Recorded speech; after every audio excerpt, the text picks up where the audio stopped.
perkenalkan nama saya Sandrina Gema Maria Rismamura.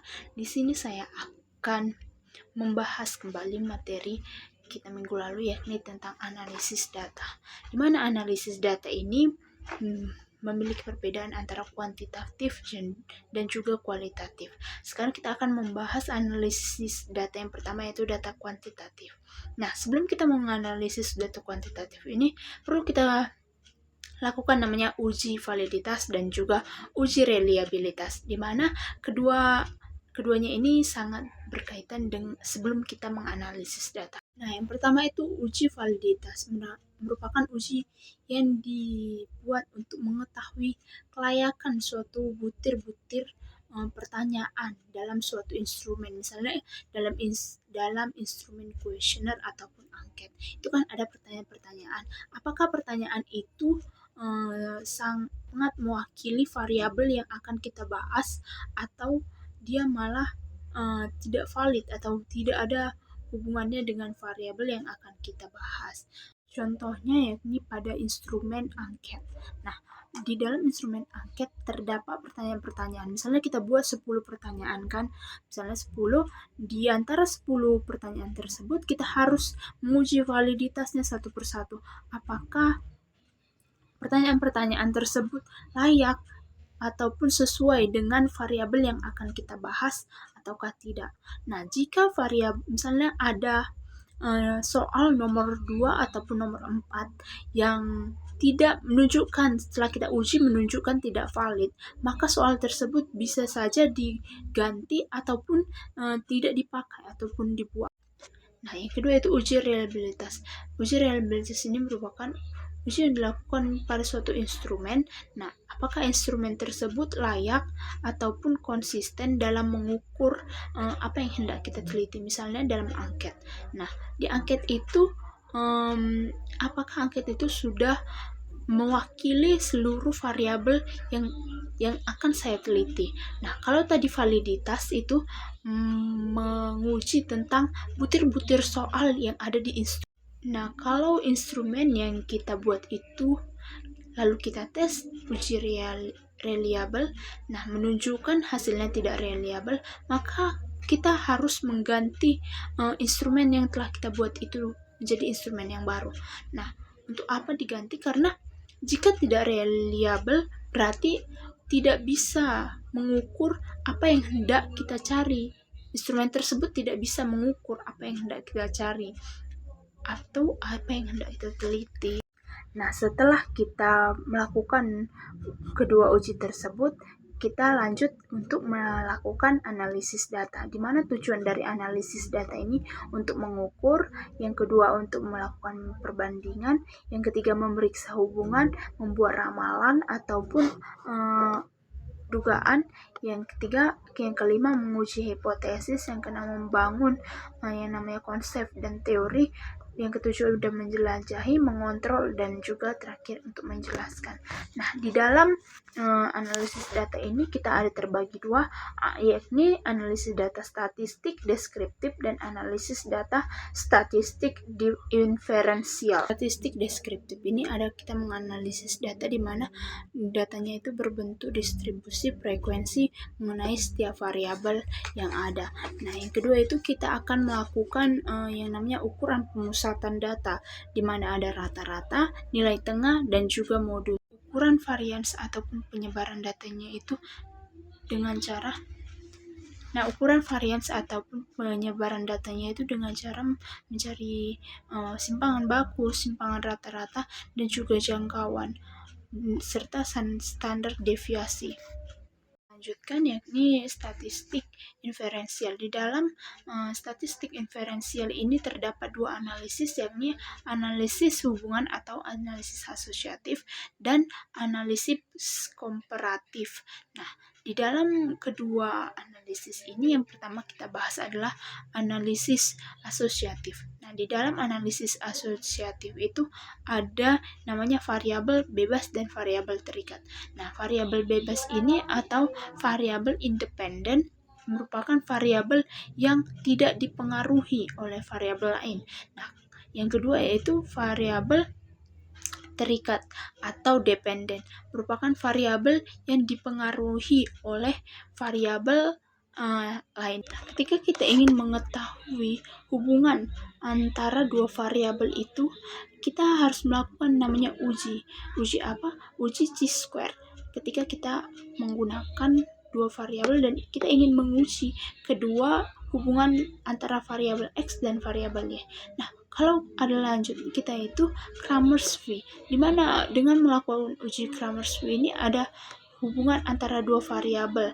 Nah, misalnya jika hasil dari dua variabel ini di antara 0 sampai 1, maka tidak ada hubungan di antara dua variabel ini. Nah, ketika nilainya itu 1, maka hubungan di antara kedua variabel x dan y ini merupakan kuat.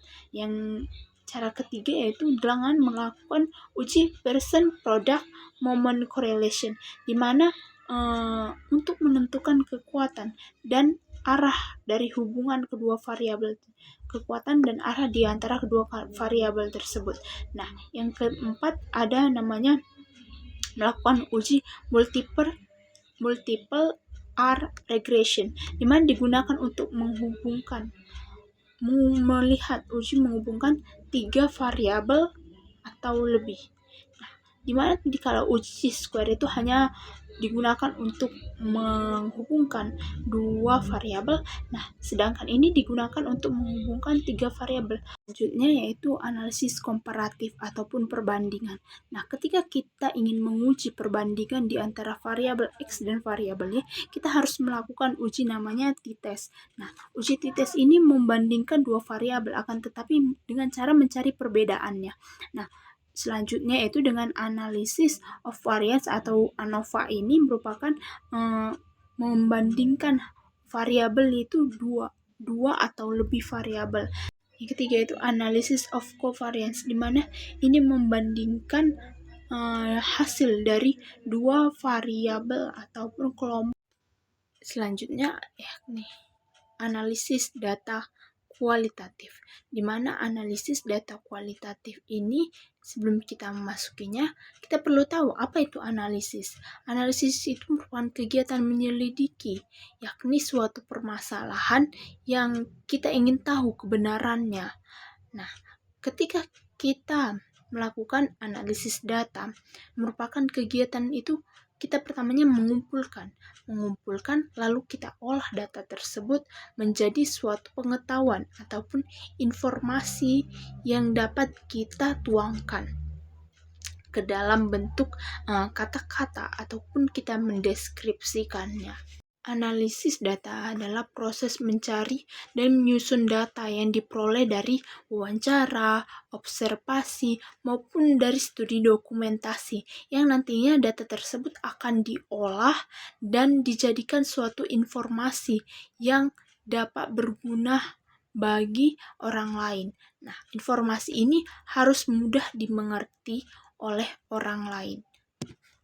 Nah, proses analisis data kuantitatif itu ada pralapangan, di lapangan, dan sesudah di lapangan.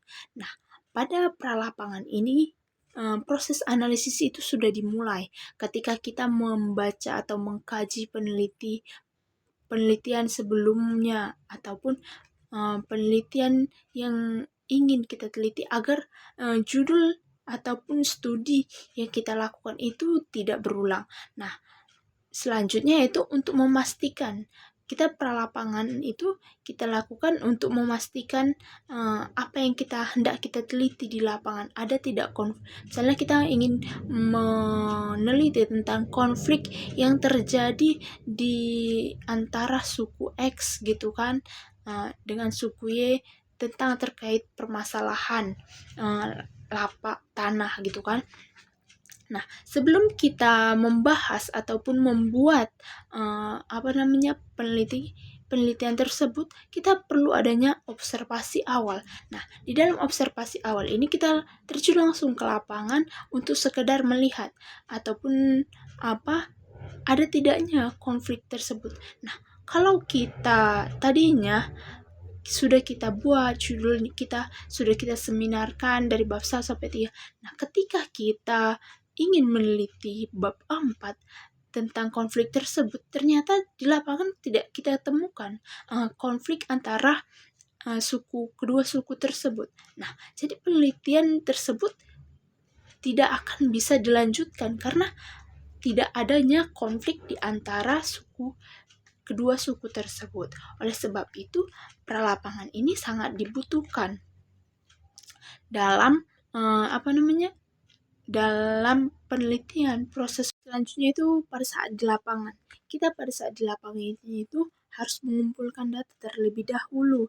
Penelitian ini dilakukan kualitatif. Kita harus mengumpulkan data melalui wawancara, observasi, ataupun melalui dokumentasi, di mana penelitian itu bisa juga direkam, bisa juga dicatat, atau bisa juga didokumentasikan ataupun difotokan. Data yang diperoleh tersebut bisa dapat kita olah dengan cara teratur dan juga acak.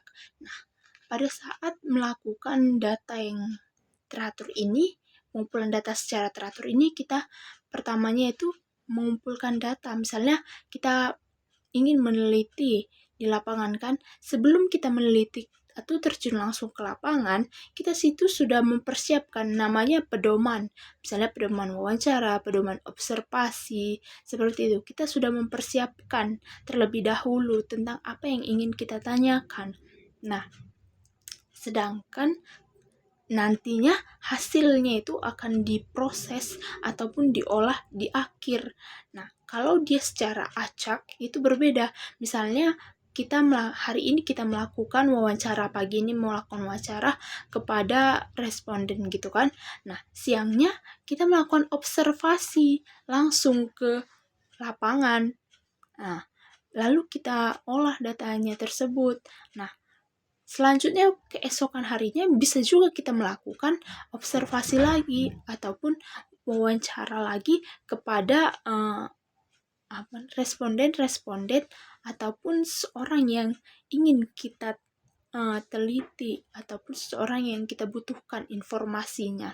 Nah, dari proses pengumpulan kedua tadi, cara teratur dan cara acak, peneliti disarankan untuk melakukan pengumpulan data itu secara acak, karena dengan pengumpulan data secara acak, apa yang kita ingin tanyakan, apa yang ingin kita ketahui itu lebih menyeluruh dia dibandingkan dengan yang secara teratur tadi. Karena secara teratur tadi sudah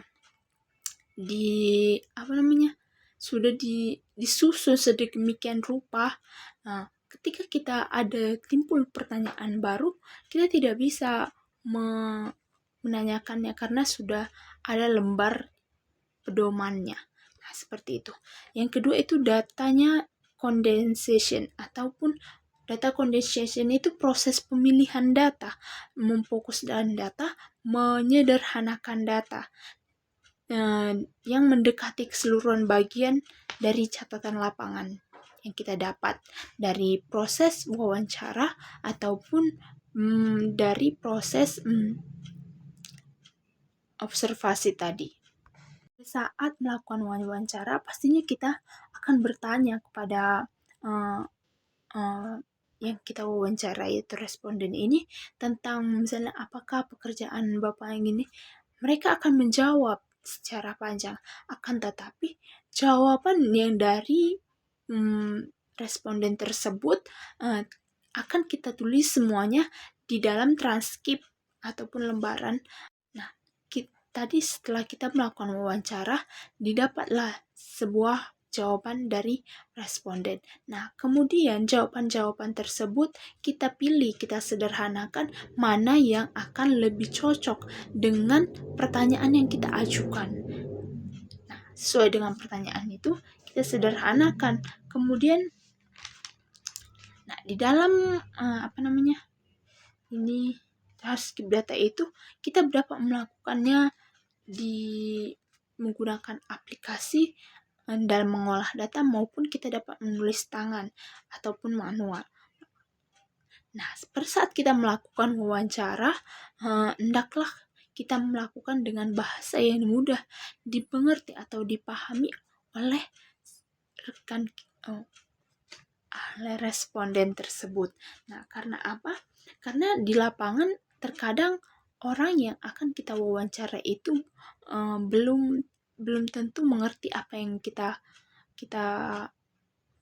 katakan. Oleh sebab itu, wawancara yang kita lakukan harus dengan bahasa yang mudah dimengerti satu sama lain. Nah, dari transkrip wawancara tadi dibentuklah ide pokok. Nah, ide pokok tersebut sudah didapat ide-ide pokoknya, kemudian dibentuk lagi kata kuncinya ataupun konseptualnya. Nah, setelah itu dikategorikan, kemudian di pentemaan atau subbabisasi.